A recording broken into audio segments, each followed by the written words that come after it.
नमस्कार दोस्तों, अगर आप भी शनिवार का व्रत रखते हैं या शनिदेव की कृपा पाना चाहते हैं तो ये कहानी आपके लिए है।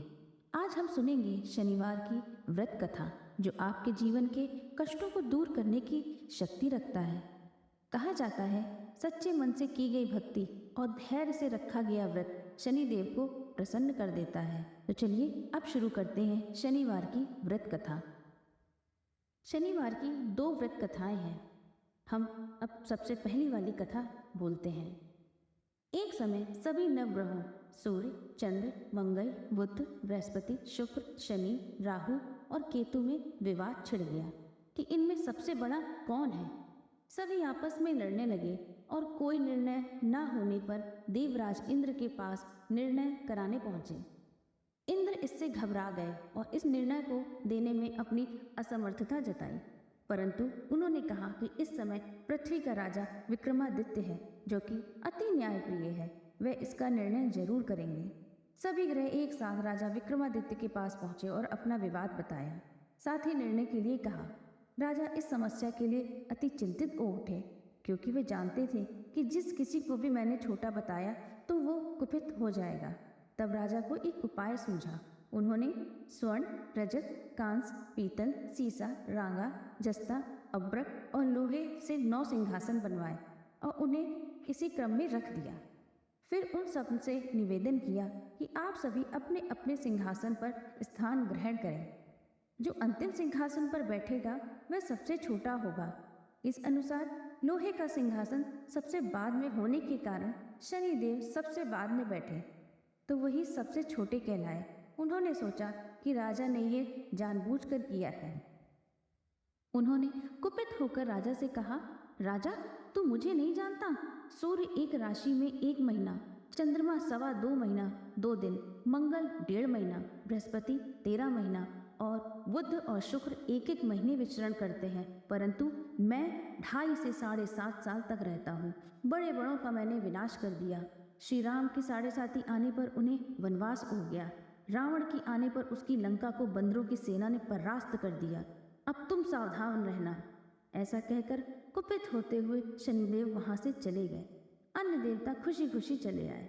कुछ समय बाद राजा की 7.5 आई। तब शनिदेव घोड़ों के सौदागर बनकर वहां आए। उनके साथ कई बढ़िया घोड़े थे। राजा ने ये समाचार सुनकर अश्वपाल को अच्छे घोड़े खरीदने की आज्ञा दी। उसने कई अच्छे घोड़े खरीदे व एक सर्वोत्तम घोड़े को राजा की सवारी हेतु दिया। राजा जो ही उस पर बैठा वह घोड़ा सरपट वन की ओर भागा। भीषण वन में पहुंचकर वह अंतर्ध्यान हो गया और राजा भूखा प्यासा भटकता रहा। तब एक ग्वाले ने उसे पानी पिलाया। राजा ने प्रसन्न होकर उसे अपनी अंगूठी दी। वह अंगूठी देखकर राजा नगर को चल दिए और वहां अपना नाम उज्जैन निवासी वीका बताया। वहां एक सेठ की दुकान में उसने जल इत्यादि पिया और कुछ देर विश्राम किया। भाग्यवश उस दिन सेठ की बड़ी बिक्री हुई।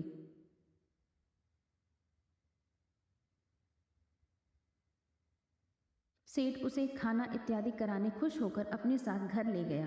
वहां राजा ने एक खूंटी पर देखा कि एक हार टंगा हुआ है जिसे खूंटी निगल रही है। थोड़ी देर में पूरा हार गायब हो गया। तब सेठ ने आने पर देखा कि हार गायब है। उसने समझा कि वीका ने ही उसे चुरा लिया है। उसने वीका को कोतवाल के पास पकड़वा दिया। फिर वहां के राजा ने भी उसे चोर समझकर हाथ पैर कटवा दिए। वह चौरंगिया बना दिया, नगर के बाहर फिकवा दिया।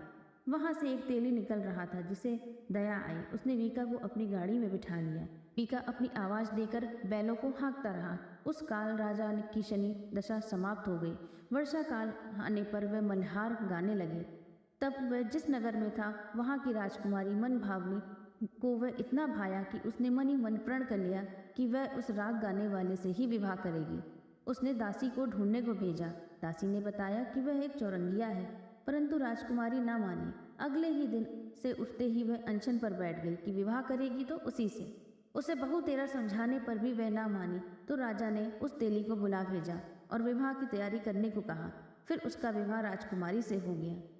तब एक दिन सोते हुए स्वप्न में शनिदेव ने राजा से कहा, राजन देखा तुमने मुझे छोटा बताकर कितना दुख झेला है। तब राजा ने उनसे क्षमा मांगी और प्रार्थना की, हे शनिदेव, जैसा दुख मुझे दिया ऐसा किसी और को ना दे। शनिदेव मान गए और कहा, जो मेरी कथा और व्रत कहेगा उसे मेरी दशा में कोई दुख ना होगा। जो नित्य मेरा ध्यान करेगा और चींटियों को आटा डालेगा उसकी सारी मनोकामनाएं पूर्ण होंगी। साथ ही राजा को हाथ पैर भी वापस दे दिए। प्रातः आंख खुलने पर राजकुमारी ने देखा और वह आश्चर्यचकित रह गई। मीका ने उसे बताया कि वह उज्जैन का राजा विक्रमादित्य है। सभी अत्यंत प्रसन्न हुए। सेठ ने जब सुना तो वह पैरों पर गिरकर क्षमा मांगने लगे। राजा ने कहा कि वह तो शनिदेव का कोप था जिसमें किसी का दोष नहीं है।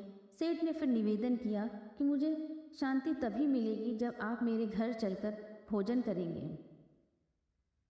सेठ ने अपने घर पर नाना प्रकार के व्यंजन से राजा का सत्कार किया। साथ ही सबने देखा कि जो खूंटी पर हार था वह वापस आ गया है। सेठ ने अनेक मोहरें देकर राजा को धन्यवाद किया और अपनी कन्या श्री कंवरी से पाणी ग्रहण का निवेदन किया। राजा ने सहज स्वीकार कर लिया। कुछ समय पश्चात राजा अपनी दोनों रानियां मनभावनी और श्री कंवरी को सभी उपहार सहित लेकर उज्जैन नगरी को चले आए। वहां पुरवासियों ने सीमा पर ही उनका स्वागत किया। सारे नगर में दीपमाला हुई। वह सबने खुशी मनाई। राजा ने घोषणा की कि मैंने शनिदेव को सबसे छोटा बताया था, जबकि असल में वह सर्वोपरि है। तब से सारे राज्य में शनिदेव की पूजा होने लगी और कथा नियमित होने लगी। सारी प्रजा ने बहुत समय खुशी और आनंद के साथ बिताया। तो कोई शनिदेव की इस कथा को सुनता या पढ़ता है तो उसके सारे दुख दूर हो जाते हैं। व्रत के दिन इस कथा को अवश्य पढ़ना चाहिए। तो चलिए दोस्तों, अब हम शनिदेव की दूसरी कथा सुनते हैं। एक समय की बात है, भगवान सूर्य के पुत्र शनि बचपन में बहुत सुंदर थे और तेजस्वी थे। इनकी सुंदरता को देखते हुए गंधर्व ने अपनी पुत्री कंकाली के साथ शनिदेव का विवाह करा दिया। लेकिन अत्यंत सुंदर होने के कारण इंद्र की सभा की अप्सरा अक्सर उन्हें देखने जाया करती थी। इन अप्सरा को देखकर कई बार शनिदेव उन पर मोहित हो गए। इस पर गंधर्व पुत्री कंकाली को अच्छा नहीं लगा। तब गंधर्व पुत्री कंकाली ने अपने पति शनिदेव को ये श्राप दिया कि आपकी दृष्टि हमेशा नीचे की तरफ रहे। अगर आप सीधी दृष्टि से किसी की तरफ देखते हैं तो उस पर साढ़े साती का प्रभाव पड़ जाएगा। तब शनिदेव भगवान शिव की घोर तपस्या की। तपस्या के पश्चात भगवान शिव प्रसन्न हुए और बोले, हे सूर्यपुत्र शनिदेव, वर मांगो।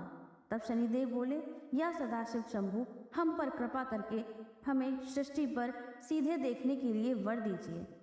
भगवान शिव बोले, जो व्यक्ति शनिवार के दिन पीपल के नीचे तेल चढ़ाएगा उस पर तुम्हारे पड़ने वाली दृष्टि सब दृष्टि में बदल जाएगी। इसलिए शनिवार के दिन पीपल के नीचे शनिदेव की पूजा होती है। इति श्री शनिवार व्रत कथा। बोलो शनि महाराज की जय।